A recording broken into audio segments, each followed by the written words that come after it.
All right, so let me tell you about this crazy thing that happened to me in the Amazon. My name is Roger, and I'm a biologist. You know, the kind who's always itching to discover something new. And let me tell you, the Amazon is like a treasure trove for folks like us. So there I was, deep in the heart of the Amazon rainforest on a field research project funded by a major university. I had started my trip from the capital city of Manaus, Brazil, about a week prior. This place is lush, green, and so alive. It's like stepping into another world. My research project was on the local ecosystem, but what I stumbled upon was something entirely unexpected. It all started with this tribe I came across.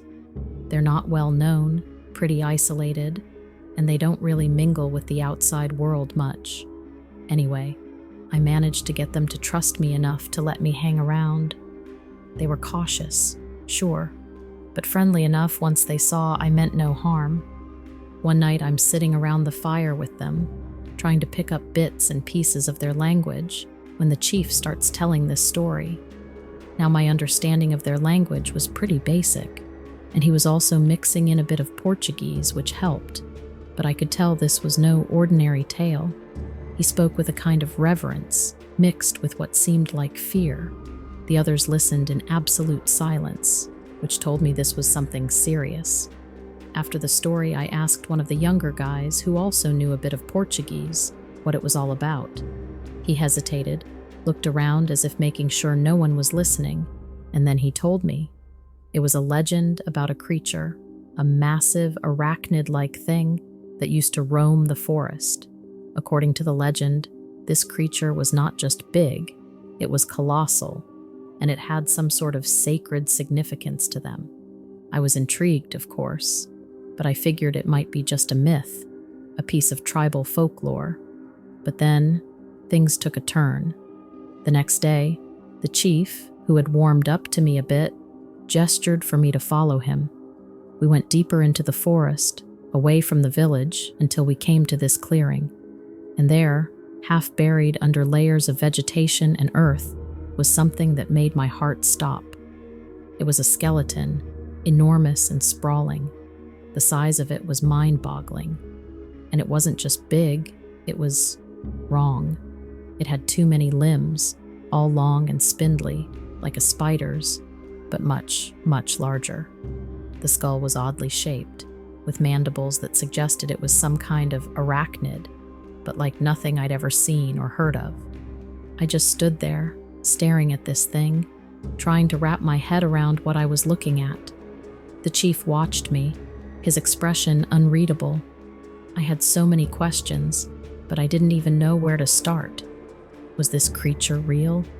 How had it remained hidden for so long? What did it mean to the tribe? It was surreal. After the initial shock wore off, my scientific curiosity kicked in big time. I started examining the skeleton, as much as I could without any tools. But it didn't match any arachnid species known to science. I mean, it was huge, for starters. The chief was watching me the whole time. I tried asking him questions, but the language barrier was a real issue. What I gathered from his gestures and the few words I could understand was that this creature was ancient, revered, and feared. It seemed like it was some sort of guardian of the forest, a protector, but also something that could be dangerous if provoked. After a while, the chief signaled that it was time to leave. I followed him back to the village, my head spinning with questions and theories. That night, I couldn't sleep. I kept thinking about the skeleton, what it could mean for science, for our understanding of the world's biodiversity. The next day, I tried to approach the subject again with the tribe, but it was clear they weren't comfortable discussing it. It was sacred to them, a part of their history and mythology that they didn't want to share with an outsider. I respected that, but it was frustrating. Here was this incredible discovery, and I couldn't even take a closer look. I spent the next few days trying to learn more from the tribe, about their history, their legends, anything that might give me a clue about the creature. But it was like hitting a wall. They were friendly on other topics, but whenever I brought up the skeleton, they clammed up. So, I had a decision to make. Do I push for more information, potentially alienating the tribe and maybe even putting myself in danger?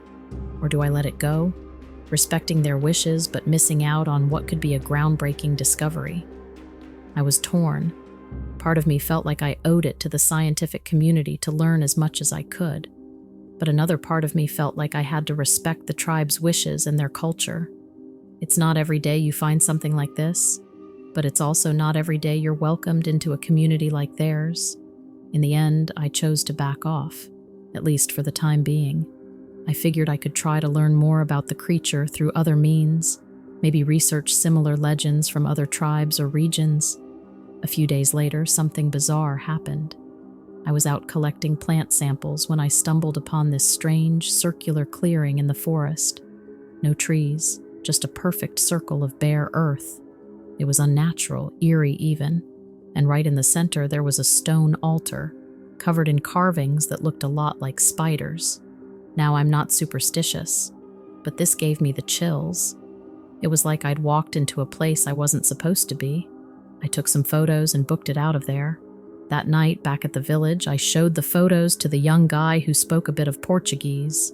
His reaction was intense. He got really agitated, speaking fast, and I caught the word for forbidden.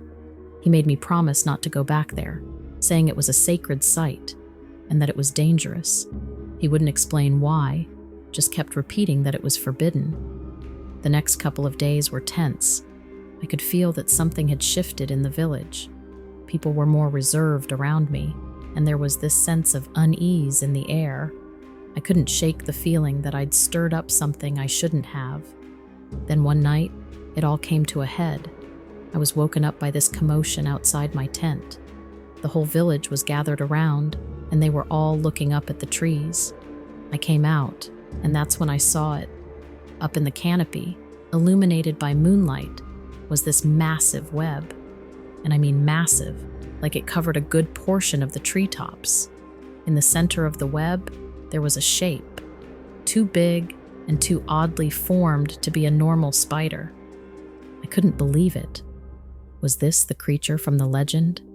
But it was supposed to be long gone, right? The tribe was in a frenzy. Some were praying, others were shouting. The chief was there, looking grim and determined. He saw me and came over. In broken Portuguese, he explained that the creature was real, that it was a guardian of the forest, but it had been angered by my intrusion into the sacred site. He said that the tribe had to perform a ritual to appease it, to keep it from coming down to the village. I was stunned. This was like something out of a movie, not real life. But there it was, right in front of me. The tribe started the ritual, chanting and offering gifts to the creature.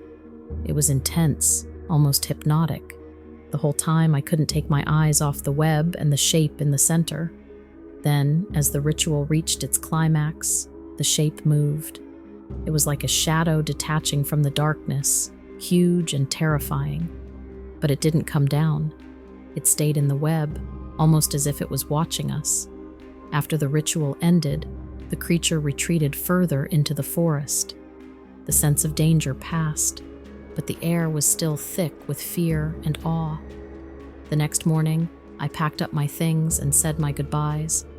The tribe was kind, but it was clear that my presence was no longer welcome. As I left the village, I couldn't help but look back at the forest, wondering what else they knew that I didn't. And that's it. That's what happened. I'm back in civilization now, but part of me is still in that forest, with that giant spider and the tribe that lives in its shadow. It's a story that I'll carry with me forever, a reminder of how wild and mysterious this world can be.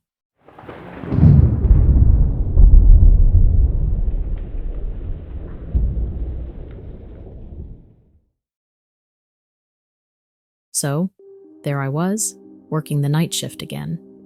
Ely's a small place tucked away in eastern Nevada.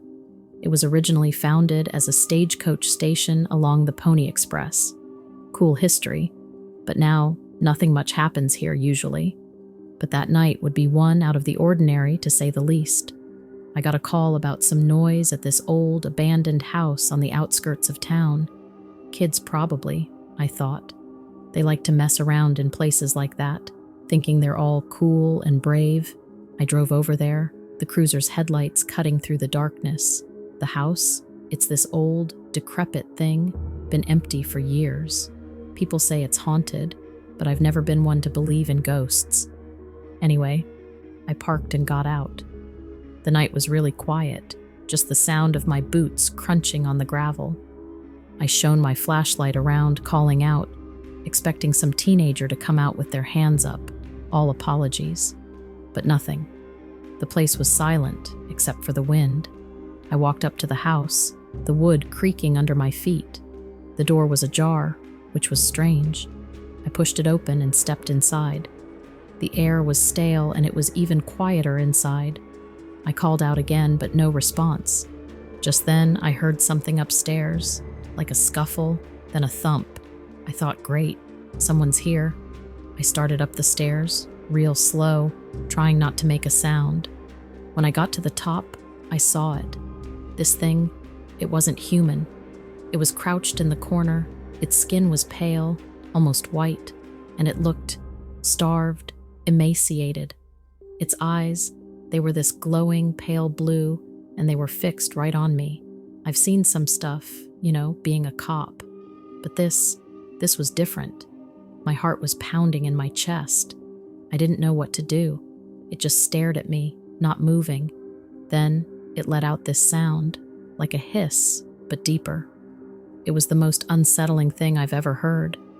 I stepped back, slowly. I didn't want to provoke it. But as I moved, it moved too, like it was mirroring me. Its movements were jerky, unnatural. I kept my flashlight on it, not daring to look away. Then the damn floorboard creaked under me. The creature, it moved so fast it was a blur. 1 second, it was there in the dim light of my flashlight, and the next, it just vanished into the darkness of the old house. I stood there for a moment, but didn't hang around too long. I made my way back to the cruiser, my mind trying to calculate. What was that thing? It wasn't like any animal I knew, and those eyes, I couldn't get the image of those glowing, pale blue eyes out of my head. Back at the station, I didn't know what to report. How could I explain this? Who would believe me? I decided to keep it vague, reported some disturbance, checked it out, found nothing. The guys at the station ribbed me about being spooked by an old house. I laughed along, but inside, I was still reeling. I couldn't shake the feeling that I needed to know more. What if that thing was dangerous? What if it wasn't the only one? I started doing some research. Turns out there are legends, stories about creatures like that. They call them crawlers in the cryptid circles. Pale, fast, not quite human. But they were just stories, right? Things to scare kids around campfires. But I had seen one with my own eyes. The next few nights, I was scheduled for the graveyard shift again. I couldn't do anything about it. And anyway, I had to go back to that house. I needed to know if it was still there, if it was real. Each night, I drove past the house, slowing down, trying to catch a glimpse of something. But there was nothing, just an old, empty house. Then, on the third night, something changed. As I drove by, I saw movement in the upstairs window. It was quick, just a shadow, but it was there. I parked the cruiser a little way down the road and walked back, my flashlight and gun at the ready. I approached the house, every sense on high alert. I entered, the familiar creak of the wood under my feet. It was cold inside, colder than it should have been. I made my way upstairs, slowly, cautiously. When I reached the top, I heard it before I saw it. A low, guttural growling coming from one of the rooms. I approached, my flashlight leading the way. The growling grew louder, more intense. I pushed the door open, and there it was. The creature was there, crouched in the corner just like before. But this time, it wasn't alone. There was another one with it, smaller, maybe a juvenile. They both stared at me, those eerie blue eyes glowing in the dark. I stood there, frozen. I didn't know what to do. Were they dangerous? What did they want? The growling stopped, and for a moment, everything was silent. Then, the smaller one moved towards me. Not aggressively, more curious. I kept still, not wanting to provoke them. It came closer, and I saw its features more clearly. It was like nothing I had ever seen. Suddenly, the larger one made a sharp sound, like a click. The smaller one stopped, looked back, and then they both ran away from me and vanished into the shadows. Just like that, they were gone. I searched the room, but there was no sign of them. No way they could have left without me seeing. It was like they just disappeared. I left the house, my mind a whirl of questions. What were they? Where did they come from? And why were they here, in Ely? The thing is, I'll never know those answers because I never did go back to that house. And to this day, no one else has mentioned encountering anything there. So I just keep on with my job, patrolling and trying to keep the peace. Let's just hope it stays that way.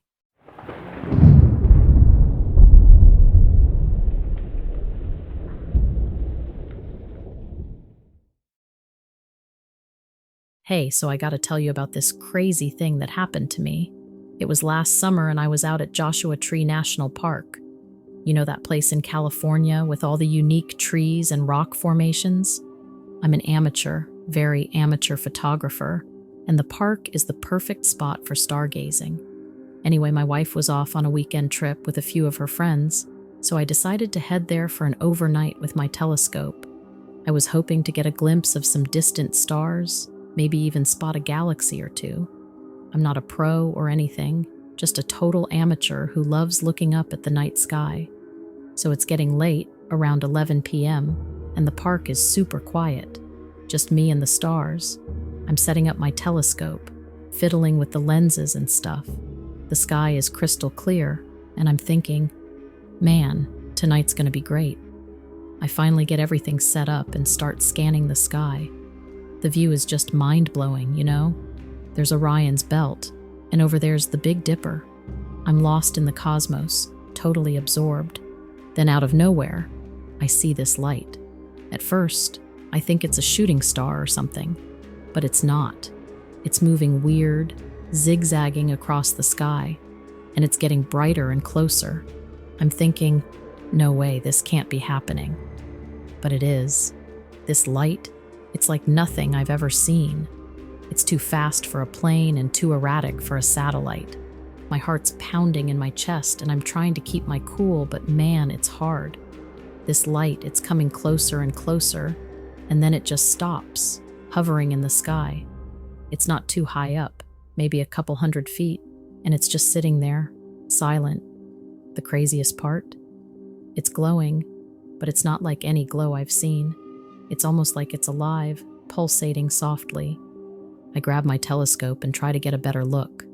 This thing, whatever it is, it's not like any aircraft I know of. It's round and flat, like a disc, and it has these lights around the edge that keep changing colors. I'm staring at it and I swear, it feels like the thing is locked on me. My mind's racing, trying to make sense of it all. Is this really happening? Am I seeing a UFO? I'm still there, frozen, holding my phone up like an idiot.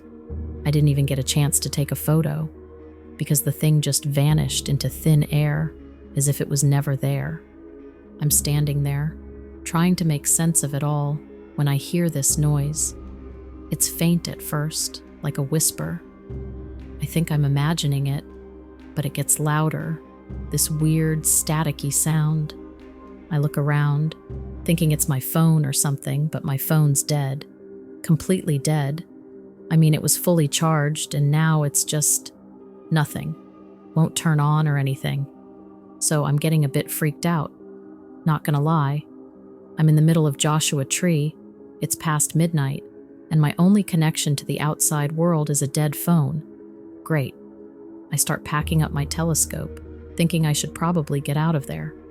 But then I stop. That static noise, It's not just random noise. It's a pattern, like a message or something. I'm no expert in this stuff, but it sounds like Morse code. I remember some basics from when I was a kid in Boy Scouts, so I try to make it out. It's repeating the same sequence over and over. I pull out a notebook from my bag and start writing it down. Dot, dash, dot, dash. I'm not sure if I'm getting it right, but I have to try. I feel like there's a pattern that's repeating itself. Once I think I've got it all, I pack up as fast as I can and head back to my car. The whole way back, I'm just thinking about that code. What could it mean? Is it a warning? A message? Or am I just losing my mind after seeing a UFO? When I finally get to my car, I'm relieved. I throw my stuff in the back and get in, but then I pause. The static noise, it's still there, but it's coming from my car radio now. My radio wasn't even on. I tried turning the radio off, but it's stuck. The same sequence, over and over. It's like it's following me. I start the car and drive, just wanting to get as far away from there as possible. As I'm driving, I keep glancing at the sky, half expecting to see that UFO again. But there's nothing, just the dark road and the night sky. When I finally get home, the first thing I do is look up Morse code. I need to know what that message was. I find a Morse code translator online and start entering the sequence I wrote down. My hands are shaking a bit. I'm nervous, What if it's something bad? The translator spits out the message and I just stare at the screen. It's 3 words, repeated over and over.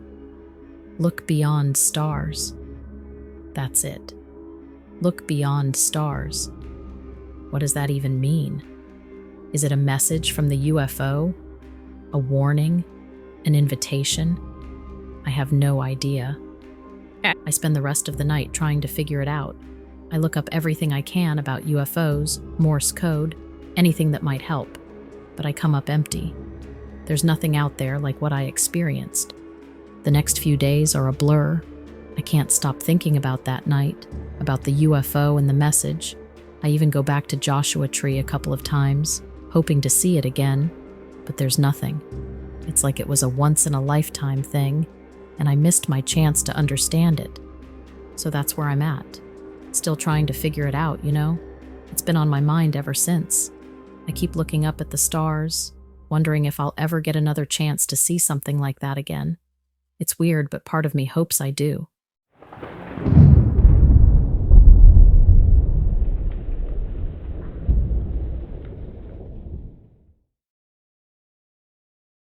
I've been a park ranger at Algonquin Provincial Park in Ontario, Canada for years. I even met my wife while working here, but she's no longer working at the park. While here, I've seen my fair share of bears, moose, and even the occasional lynx. But this is something really different.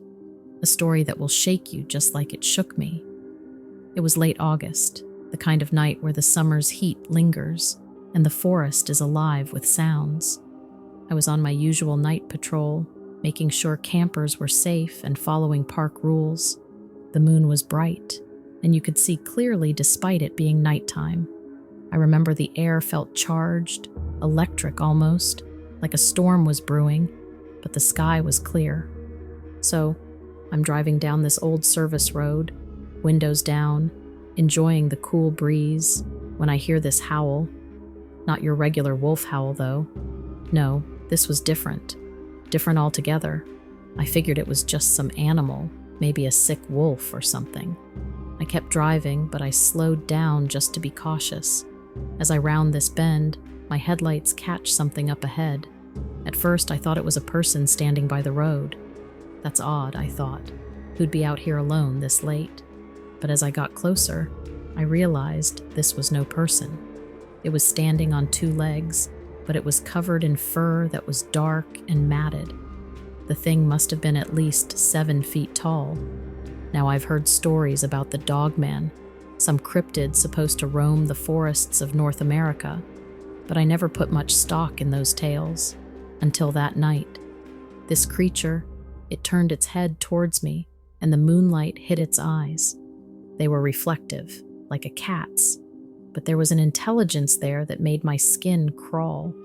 It wasn't just some wild animal. It felt like it was studying me. I stopped the truck, not sure what to do, and pushed the button to turn on my hazards.